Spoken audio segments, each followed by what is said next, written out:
Hey everybody, Mike from Taste Bud Orgasm here. As you can tell, I'm in a different kitchen tonight, and I'm really excited about tonight.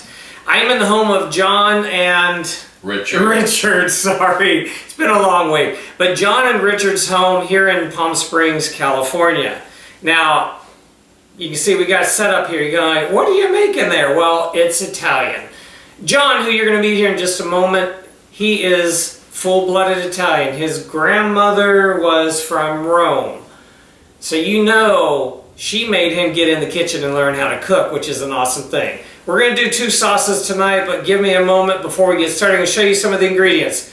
Tomato paste, really good stuff. You need to know how to use it. It's good stuff. Anchovy paste, a little goes a long way. Canned tomatoes. Pick whatever variety you like, it's all good. Kalamata olives. You'll see them here in just a minute. It's going to be really good stuff. Sea salt, gotta have that, that's good stuff. Now, question is, can you tell me what that is? Probably not, because you can't see it that well. Capers. They go well with so much stuff. In Italian food, if you're going to be doing a chicken, you can do caper chicken with lemon. Mwah! Really good stuff. Now, I walked in, I'm like, whoa. You wonder why my food blog is called Taste Bud Orgasm? Well, when you smell and taste food that brings back wonderful memories, that is called a Taste Bud Orgasm, okay? Garlic. A wonderful thing to be putting in the food, and we're going to be putting it in here. Now, the last thing, what you need is a good bottle of wine. This is Argentinian 2018 Malbec. It's really good. Or you can have what I picked up the other day at a Chateau Saint Michel. I'm going to do my Vanna White here. Either one, whatever you drink, whatever you want. That's all that matters. Now, let's get to the whole thing here. Get this out of the way, and then I'm going to introduce John. So, this is John DiPrieto. Hi, everybody. My friend. Welcome to my kitchen. Glad to have you. Sorry, I didn't mean to interrupt you. That's okay. Very pleased to have him teaching me these 2 sauces. Now, tell me, what are the 2 sauces we're making? Well, first of all, if we could back up, we're making 2 sauces, but what's important to know is that Italian cooking and Italian sauces are always regional. Okay. For instance, Rome, Sicily, Florence, Genoa, they all have their unique sauces. These 2 sauces are Roman and Neapolitan, and we're doing a marinara sauce, very basic, 3 ingredients, and then we're going to do a puttanesca sauce. And the origin of the puttanesca sauce is very funny because it's a quick sauce. It was literally the sauce that the prostitutes would make in between their clients. So it's a 20-minute sauce. It's quick, it's delicious, it's savory, and it's great for a weeknight meal. The marinara sauce is the very basic sauce, 3 ingredients, and that can be the foundation of any of your other sauces. And actually, it's the foundation for the puttanesca sauce. Oh, really? The marinara sauce, the origin of that is that it was done by sailors on ships. So they didn't have many fresh ingredients. So it's basically tomatoes, garlic, and olive oil, and a few herbs. Who doesn't like that? So made by sailors too. Hello. And then the other side of the story, there are 2 stories, as always with Italian cooking. It would be when the wives would look out and they would see the ships coming back. They knew their husbands were coming back to port. Marinara from mariner, marine, all of that, and they'd whip up a quick sauce. So it was a welcome home dinner after being at sea all that time. Absolutely. Boy, do you know what they call a Roman? No. A wayward gladiator. Had to get that stupid joke in there. So, you know what? I'm going to step back. I'm going to be here. I'm going to be asking questions as we go on. John is going to take the helm of... boat, helm. Okay. Getting it all related in there. I know. My mind goes everywhere except where it needs to go. I'm going to step back. He's going to take over, and he's going to tell you what he does, how he does it, all that stuff. And then when it's time to eat dinner, we're going to tease you. guaranteed, you know me, I have 3 sayings. Slap your mama good, throw mama from the train, or throw everybody from the train. And I guarantee you tonight with these sauces is going to be throw everybody from the train. True Italian, here to cook. Let's get started. I am excited. So, John, take away. All right, the first sauce we're going to make is the marinara, because that takes about 20-25 minutes. Again, ingredients are important. A little bit of olive oil, and I don't measure, but for the sake of some of you novices out there, about 1/4 cup, a little bit less, depending on the amount of tomatoes that you use. So we're going to put some olive oil in there, crank up the heat. We will add some garlic, and it's important to know when you're adding garlic, you don't want to brown your garlic. It'll be bitter. So you just want to kind of sweat it for a minute or two to get the oil and the flavor out. And we'll do that, let that sweat a little bit, all right, and then we'll add our other ingredients. So how long do you let it sweat in the olive oil? A minute or two. Okay. Yeah, you need to be careful because you don't want it to burn. If your garlic gets brown, it's no good. You have to throw the whole thing out. So how do you tell when your garlic is, I mean, I know it's by eyesight and by training from grandma. Yeah, it gets translucent, but it does not get brown. So and if y'all don't know what translucent means, it can be, you can see through it. Yeah. Kind of like, well, that's transparent. But anyway, I'm having fun here tonight. And again, about 3 to 4 cloves of garlic, depending on the amount of tomato that you put in. But and it's to taste, largely to taste. Some people like 5 or 6, 7 cloves of garlic. It's all good. Garlic, by the way, is one of the best antioxidant foods that you can eat. So garlic is a health food. And with all these colds and viruses and flus that are going around, eat your garlic. So. And in case you forgot, it also keeps the vampires away. This is true. We're not at Halloween, but hey, you gotta have fun. So what I also do is, while the garlic is browning and it's almost there, I add a little bit of the tomato paste. This is my own version. It just gives it a richer, tastier, denser kind of flavor when you add the other ingredients. So, and I let it caramelize for a minute or two, not even 30 seconds, 40 seconds. It just brings out the depth of the flavor. So you can smell the garlic, right, Michael? Oh, definitely. Okay. I added the tomato paste, just about a tablespoon, and now I'm just going to add the fresh tomatoes. Now, in an interest to save time, we did go ahead and open up the cans and get them down, so. Oops. Yeah, so sloppy. If your kitchen is pristine, clean as you're cooking, you're not cooking. You're not cooking. Cooking, you got to make a little bit of a mess. Just, you got to clean it up. But yeah, I cleaned it up. That's it. Now, you want to stir that. When you poured the tomatoes in, certainly the olive oil came up to the top. You can see the garlic. Garlic's translucent. Now it's turning a little bit red because of, well, hey, we put the tomatoes in here. Yeah. So, And I'm going to add a pinch of the sea salt. Okay.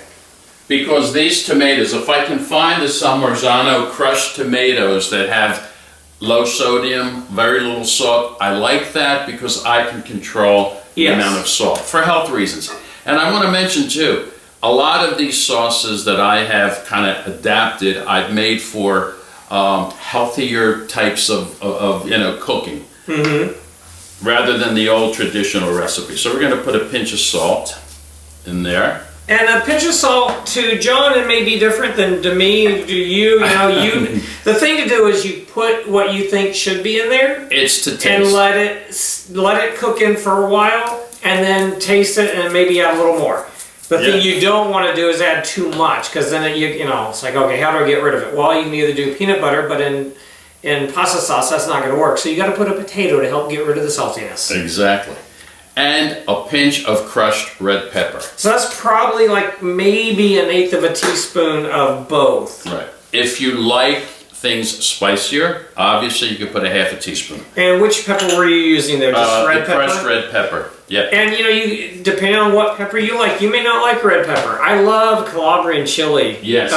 That is such an awesome chili pepper to use. And you could use just like probably... I'm gonna add a little more tomato to that. Okay, good. You can add probably just a couple of drops of the oil to really spice it up, because that's good stuff. Now, while we have and this is your marinara sauce, toward the end I'm going to put in some basil, fresh basil, because you want the flavor of the basil to just kind of permeate. But I'm also going to get started on the puttanesca. The puttanesca sauce is basically... that's the sauce of the whores. Yes. No judgment here, but... Hey, it's all good stuff! It's all good. And remember, we're in Palm Springs, so enough said. So again, going to start with some olive oil. And I like to use olive oil. I don't like the other types of oil. Okay, and again, some garlic. I'm actually blogging here, so that's why I'm on my phone. I'm not trying to be rude to John. No, that's fine. Just lower the heat a little bit on this one. And we'll let that go for a minute or two, again to get the flavor of the garlic. And let me just give a quick up shot so you can see that you can actually hear it sizzling in there. Yep. And you, again, like you said, you got to be careful because it will burn. It will burn. And that's what you don't want. Exactly. So I'm going to throw in some Kalamata olives. I think they have the best taste for this kind of a sauce. Regular black olives in a can are just not going to do it. You can use them, but I don't like the taste. And it goes to what do you like? If you don't like the Kalamata olives because maybe they're a little too vinegary, possibly, right, you can use the black olives. If you want to try and experiment with green olives, go for it. That's great. Go ahead, I'm sorry. No, and I just added the capers. Okay, stir everything. Actually, I'm lowering this because I can tell my garlic is getting really cooked. And I'm going to add the crushed tomatoes. Can I serve it for you? Yeah, absolutely. You know, when you have people in your kitchen that you can work well together, it's a wonderful thing. But when you have people that don't work well in your kitchen, don't let them in. That's it.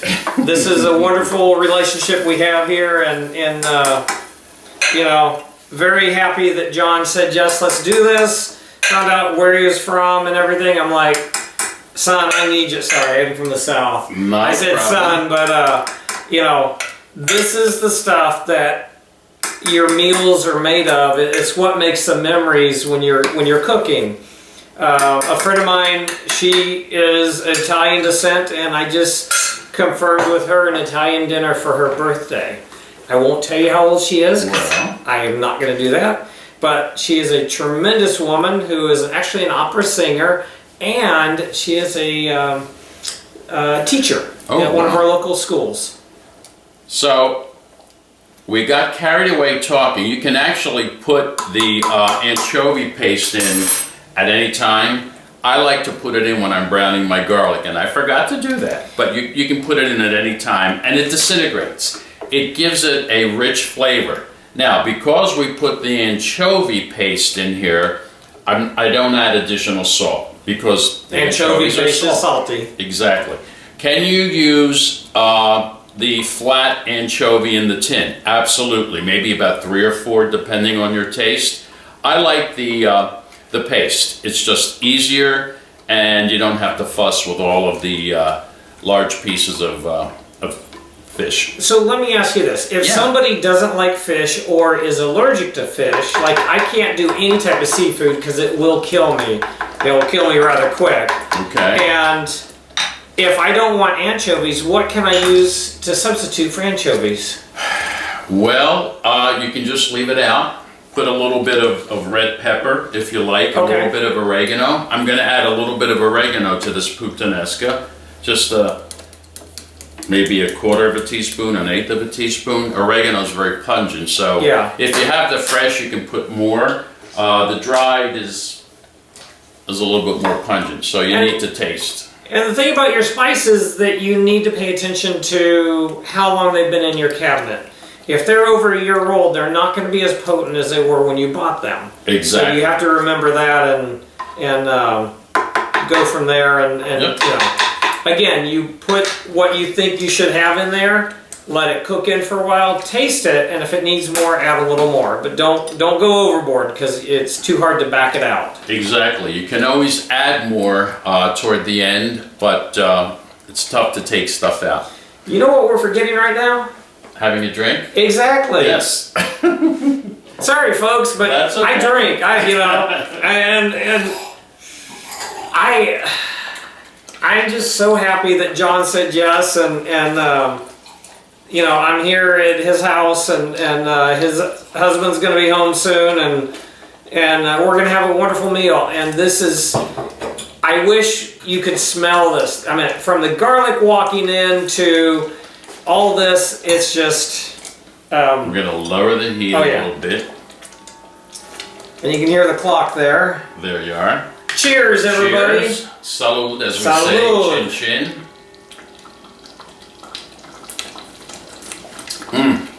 Very That's good. right. That is awesome. Great wine. But what's more important about this is... Sorry there. No, I scratched my nose. Is that we're having a meal together. You know, one of the things I say in my videos at the end is have different people at your dinner table. And this is the start of a great cooking relationship and great friendship for the three of us. You know, like I said, food is what brings people together. It does. And, you know, there's commonality at the dinner table and with food. So I wanted to tell you, my great-grandmother and grandmother were both from Italy, but my mom was actually born in Rome.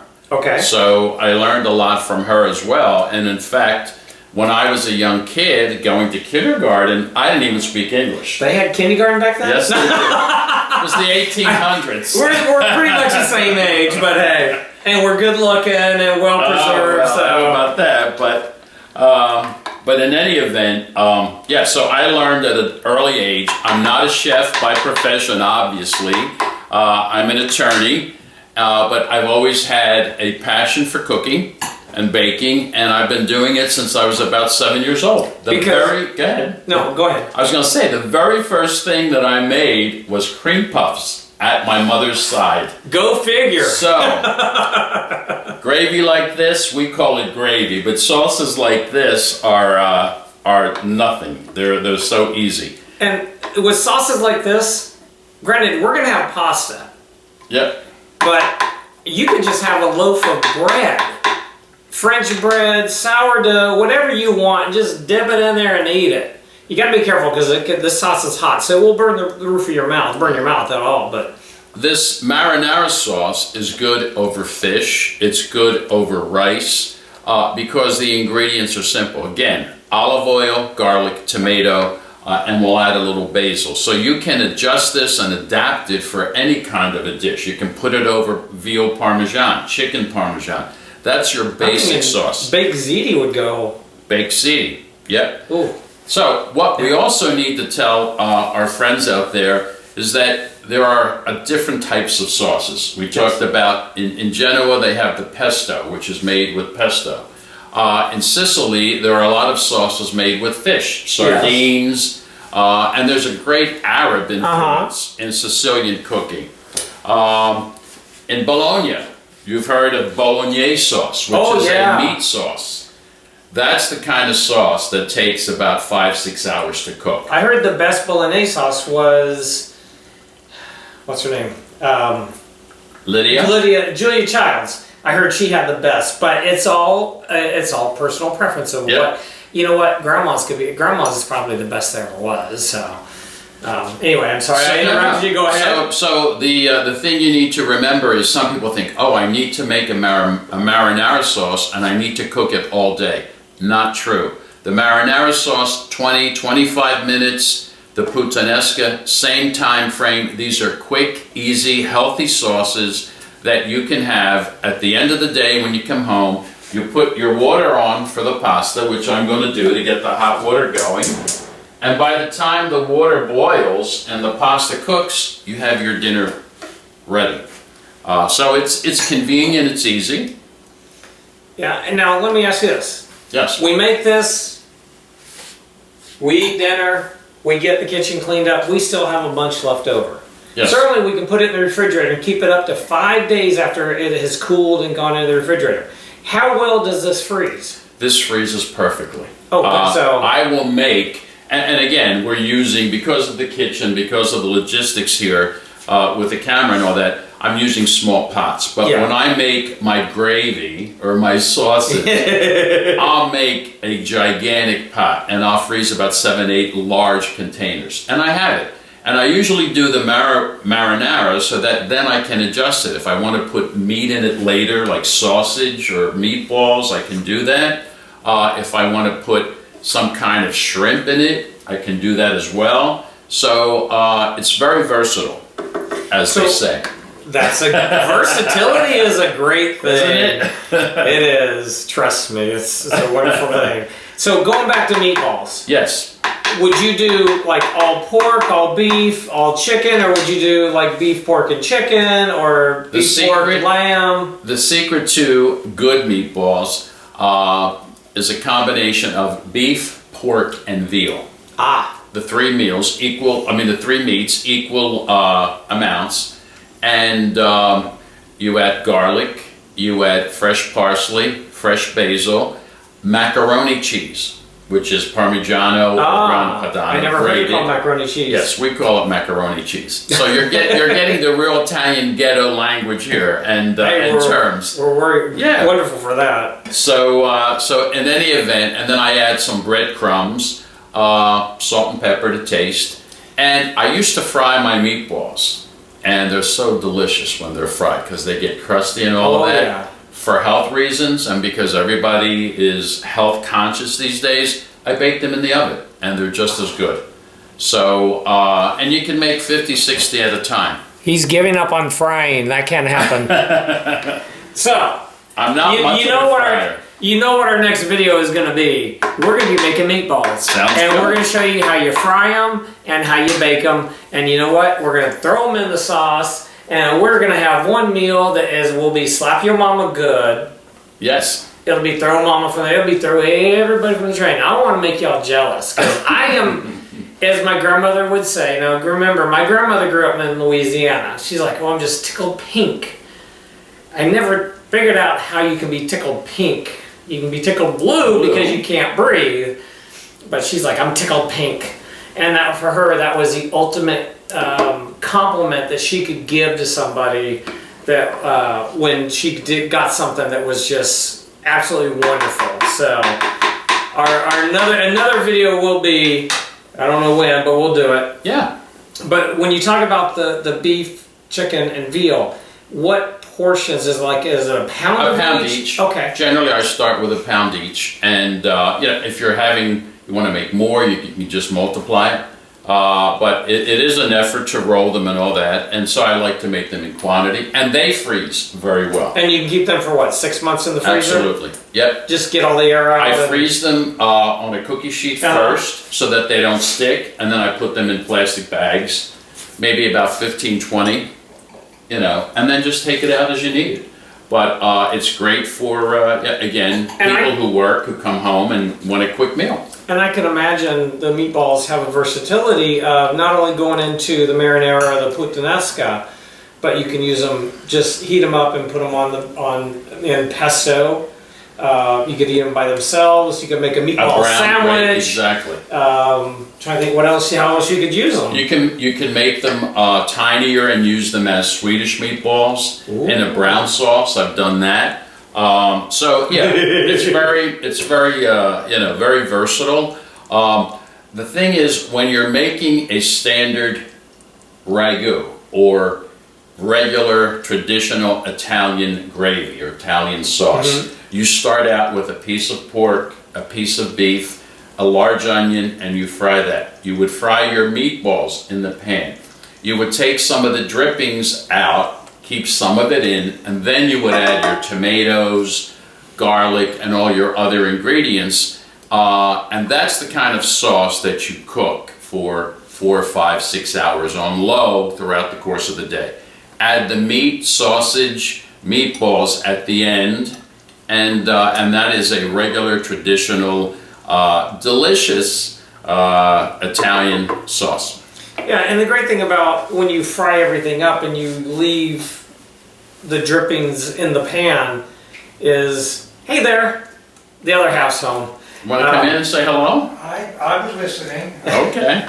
So this is the other half, who he just got in from work, and we're very happy to have him here. So we're gonna have a wonderful dinner. You know what? Get a glass and pour a glass of wine and enjoy tonight. I will. Thank you. But the great thing about when you're frying up those different meats is that the pan will get the fronds, the stuff on the bottom. I'm sorry, you get a glaze on the bottom is what I'm trying to say. And then when you add the other stuff in, all that glaze comes off and adds more flavor. And when the fat renders off the meats and you leave part of that in there, you add in your sauce and other stuff, you get the flavor of all that without the meat there. So you could eat it like it is. It's a great way to cook. And in the South, we have a dish that's green beans, fried fatback, and new potatoes. And what you do is you slice the fatback up, fry it, take that out, put the green beans in, saute them in the oil, get them cooking, add in the chicken broth, bring it up to temp, and then put your potatoes in and let it simmer all day. Or you can parboil the potatoes. God, I haven't heard parboil in a long time. Tells you how old I am. And then put them in, and it makes a great meal. Yeah, it's got fat back in it, but hey, I grew up in the South. It's a staple on my plate. So, anyway. Yeah. Now, let me give you a few other tips. Some people, especially in the south of Italy, Naples and Calabria, Sicily, they like to add red wine. Can you add red wine to the marinara? Absolutely. Can you add it to the puttanesca? Absolutely. It's a matter of taste. It's not going to spoil it. Obviously, you don't want to add that much, but a half a cup, depending on the quantity of tomatoes you have, not a problem. You can add that. You can add onions. And you'll notice we didn't add any onions to these sauces because I followed the traditional recipe, the authentic recipe. No onion in the marinara, no onion in the puttanesca. Can you add a half of a chopped onion? Absolutely. If that's what you like, you can decrease the garlic, add more onion. It's a matter of taste, and it's a matter of what you like, and experiment. There's no set rules. And I'm happy without the onion because it's nice to have something without an onion in it. I know it sounds weird, but hey, it is what it is. So I'm going to go over here now and just grab some basil and add a few basil leaves for flavor. Yeah. So this is it was interesting that when I found out John's history, I met him, I don't know when it was, and I said, I have a food blog, would you be interested? He goes, yes. Oops. It was that quick of an answer. And I'm very happy that that he has done that. And this is probably, what, 3, 4 leaves going in here? About 2 or 3. Okay. Yeah.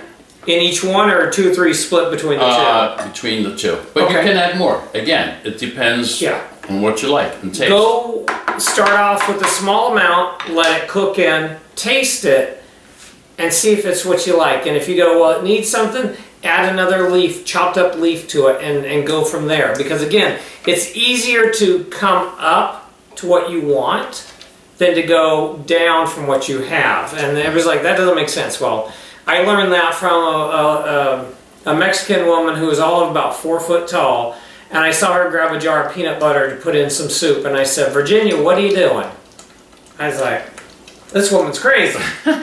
And she said, Michael, it's too spicy. The peanut butter will cut it. We'll cut it. And sure enough, it was not. It was flavorful. It had a little bit of spice to it, but it was not, oh my God, burn your whole mouth up because it was so hot. So I learned a lot from that little woman.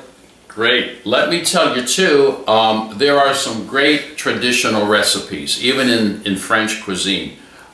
Beef bourguignon, all of those dishes, which I love to make as well. And the German cuisine as well.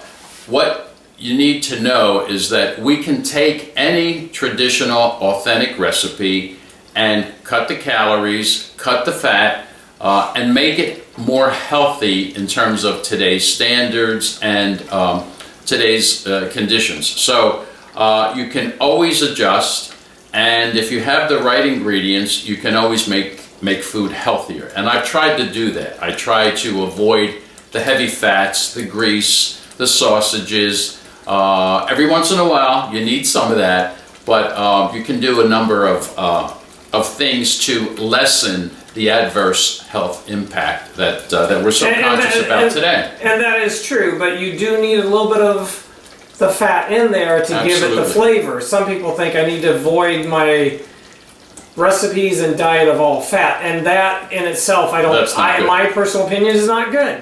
Right. But that's my personal opinion. No, you're right. Let me also tell you that in northern Italy, going up from Rome to Florence, Tuscany, Venice, we talked about the Italian cooking being regional cooking. The fat that's used in northern Italy most of the time, in addition to olive oil, is butter.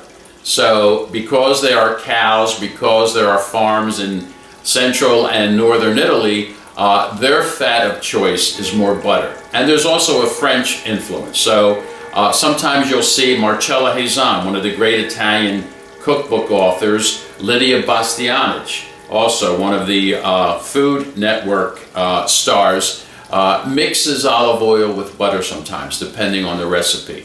If you're coming from Rome down, olive oil is the main fat that you use. So. And I will say that if you look at the food blog, when I'm roasting radishes, I actually did a live video of John here, I'm going to share it. I'm very happy to do this. Okay. When I roast my radishes or even mushrooms, I will use a couple of tablespoons of olive oil and a quarter stick of, not a quarter stick, but a 1/4 cup tablespoon of butter. You know, the butter has the marks on it. And I will put that, let it all melt, and then I put sea salt and fresh cracked black pepper in there. Let it get all melted, mix up, and then I put the radishes and mushrooms in, and it just, you can't go wrong with it. That's the thing. Right. You gotta have in there. Michael, why don't you taste? Because I think these sauces are ready. Why don't you taste a little and see if we need to adjust any of the seasonings, which is normally done at the end. You can always add salt, pepper, more oregano, basil, whatever you like. Remember, it's hot, so that's why I'm cooling it down. And this is the marinara sauce. That's the marinara, right.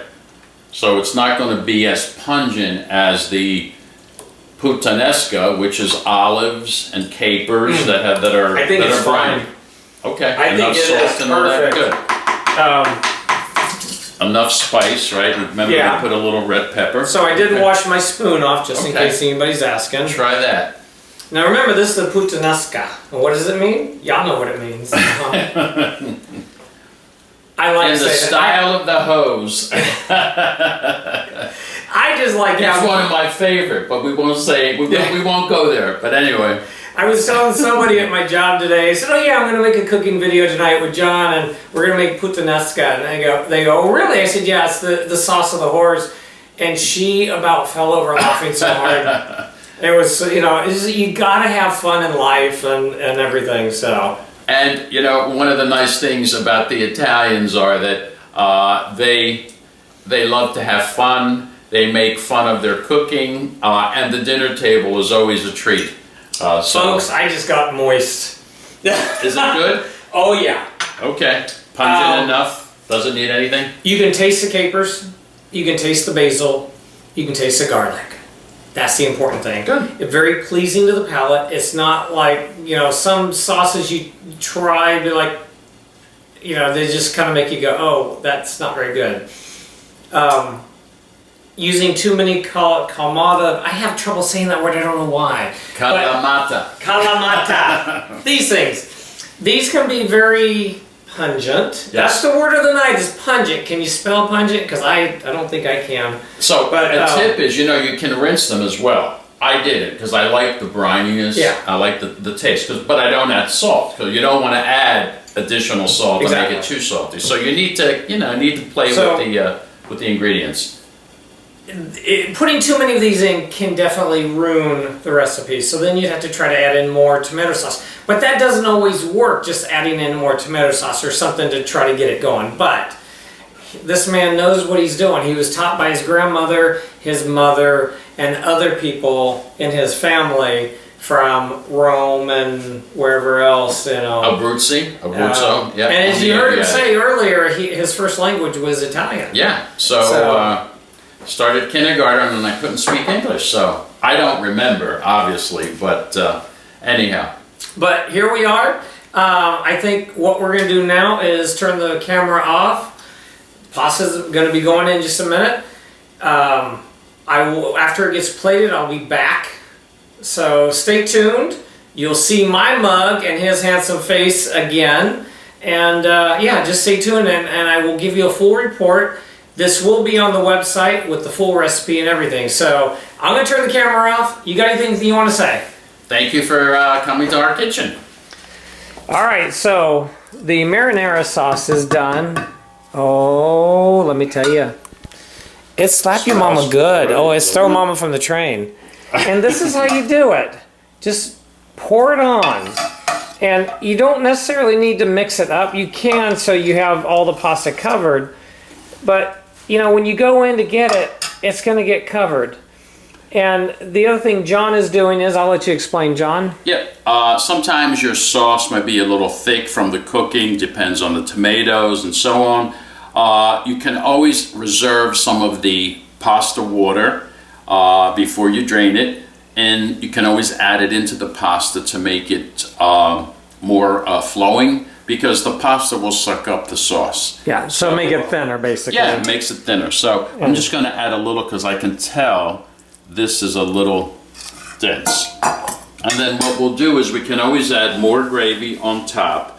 The important thing to remember is, and I think more so in Italy than here in the States, a lot of Italian-American restaurants smother pasta with tomato sauce. You don't want to do that. The sauce is a condiment, so you don't want to have your pasta swimming in gravy or sauce. But why not? So many people like that. Well, so if you like it that way, that's fine. The traditional Italian way is as a condiment, not much sauce. And coming from the true Italian, you need to do it this way. Yeah, that's how I do it.